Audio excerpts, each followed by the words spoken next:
Serena Tigil bilang Marcela Antonio, Karen Rico bilang Lorenza Agusino, Angelica Vera bilang Delfina Herbosa, Resty John Hope bilang Colonel L.F. Johnson, at ang ating mga revolusyonaryo, Remedet Bernal, Sheila May Juarez, Rene Lois Atinyaman, at ang panguli, Julie Bishra Borja.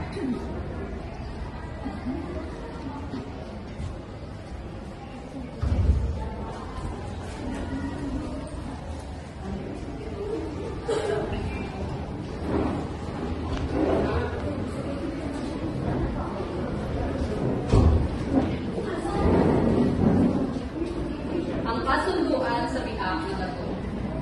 Noong Disyembre 1877, matapos ang matinding labanan, isang pansamantalang kasunduan ang nilagaan sa bihag na bato. Ngunit pinili ni General Emilio Aguinaldo at ng kanyang mga pinuno na lumisang patuloy Hong Kong sa palit ng pangakong reforma at pananalagang mayabaan mula sa mga Kastila.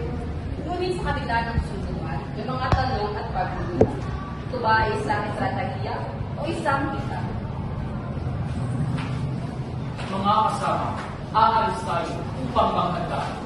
Ang ating laban ay hindi pa dito nagtatapos. General, tiyak ba tayong hindi kayo nililap? Mas mabuti lumaban kaysa magtiwala sa mga Kastila. Maghanda tayo. Ang kalayaan natin ay hindi dito nagtatapos.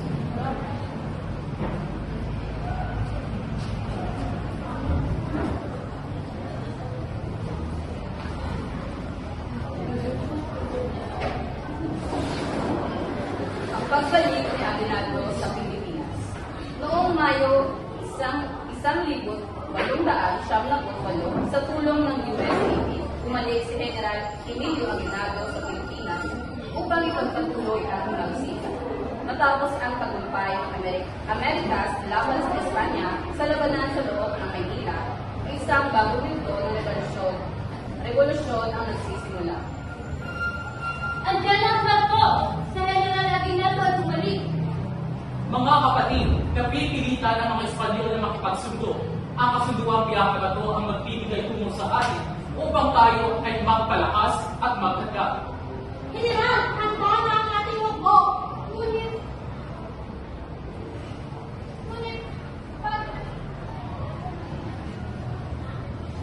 ano ang kanilang tunay na hangarin? Hindi ito pagsuko. Ang ating kalayaan ay hindi pa tapos.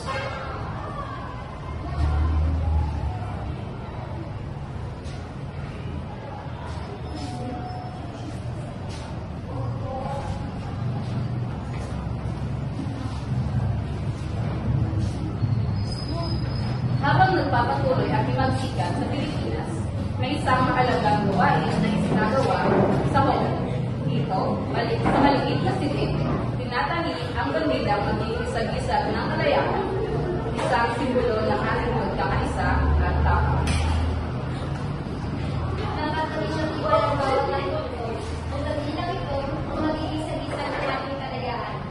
Unay, ang ganda ng araw at mga bituin.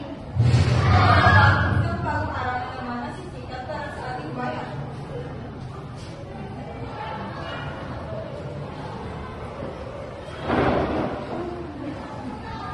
Ilang oras bago ang makasaysayang pagpapahayag ng kalayaan, ang mga pinuno ng revolusyon ay nagtipon upang alakayin ang mahalagang detalye ng proklamasyon.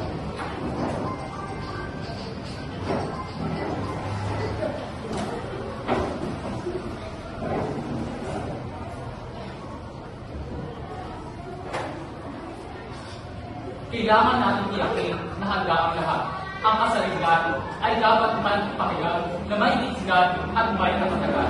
General, simulat na ang pagkapalayan ng Pilipinas sa ating mga At General, narito na rin ang watawag. Napakaputi, mga kasama, ngayong hapon, itatala natin ang kasaysayan.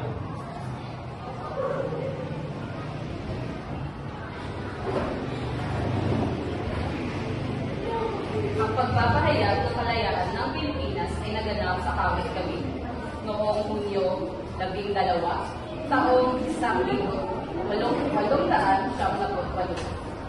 saan dineklara ng mga revolusyonaryong Pilipino sa pamumuno ni General Emilio Aguinaldo ang kasarinlan ng Pilipinas mula sa pangako ng Espanya. Matapos ang kanilang pagtatalo sa labanan sa loob ng Maynila noong Mayo 1, taong 1898. Sa panahon ng digmaang Espanyol-Amerikano, libo-libong mamamayan ang nagtipon sa Kawit upang masaksihan ang makasaysayang pangyayari. Malaya tayo, hindi pa pala ingat yung araw na ito. Wala na tayong dapat katakutan mula sa mga dayuhan. Ano na ba ang susunod mo ngayon? May pamahaman ba? Paano natin pangangalagaan ang ating kalayaan? Kailangan natin magkaisa para hindi na ito makukulit. Tama! Ano ang ating gagawin ngayon? Mga kasama, ito ang panibagong simula ng ating mahal ng Pilipinas. Habang nagsasalita si Emilio Aguinaldo, lumapit si Ambrosio Orientales Bautista.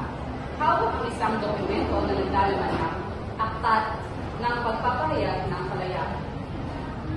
Dito na akta ng pagpapahayag ng kalayaan ng Pilipinas. Mabasahin ko na ito sa harap ng magla. Sa bayan ng Cavite Viejo, lalawigan ng Cavite, ngayon 12 Hunyo, 1898 sa harap ko, Don Ambrosio Orientales Bautista, Auditor de Guerra at sadyang komisyonado na itinalaga upang ipinahayag at parangalan ng tanging araw na ito, ang pamahalaang diktatorya sa Pilipinas, ayon sa kataas-taasang diktador, Don Emilio Aguinaldo Y. Family.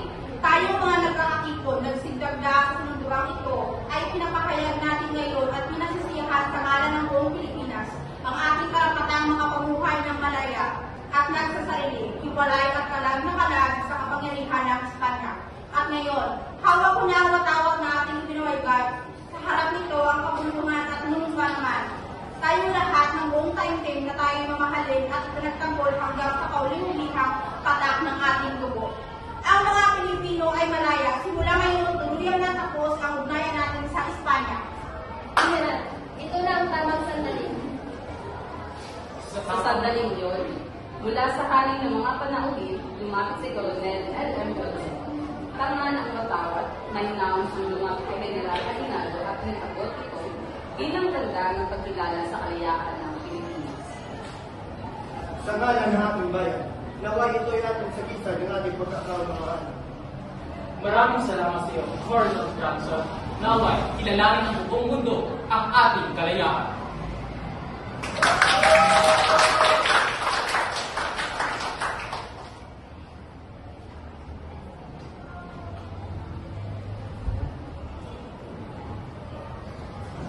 Ang watawat ng Pilipinas ay sumasagisa sa kalayaan. Ang araw ay may 8 sinag para sa 8 lalawigan, unang lumaban sa Espanya. Ang 3 bituin ay kumakatawan sa Luzon, Visayas at Mindanao. Ang 3 ay sagisag ng katipunan, habang ang uhaw ay kapayapaan. Ang pula ay tapang at ang puti ay ang pagpapatay-patay.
Ito ang watawat. Mabuhay ang Pilipinas! Mabuhay! Mabuhay ang kalayaan! Mabuhay! At bilang saksi sa makasisayang sandaling ito, aking pinupuri ang tapang at determinasyon sa kasabayan ng Pilipino.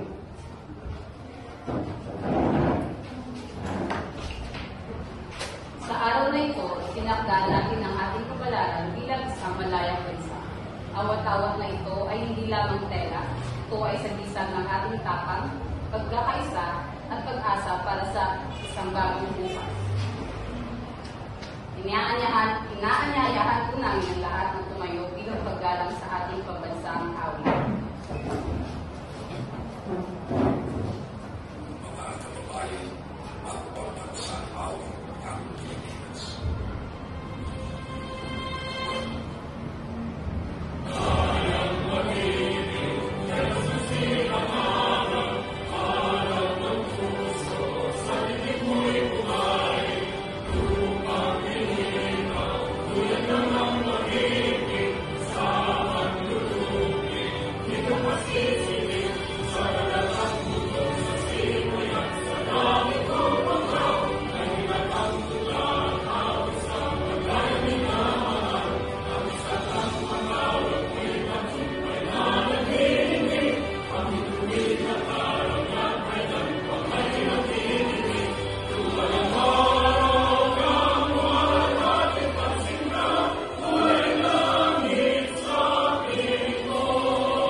Huwag nating kalimutan ang sakripisyo ng ating mga bayani at ang diwa ng pagkakaisa.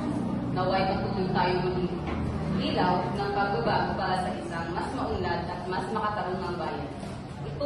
Dito nagtatapos ang ating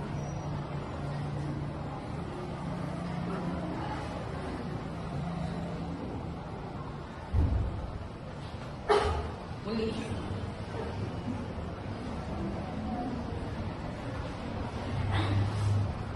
Maraming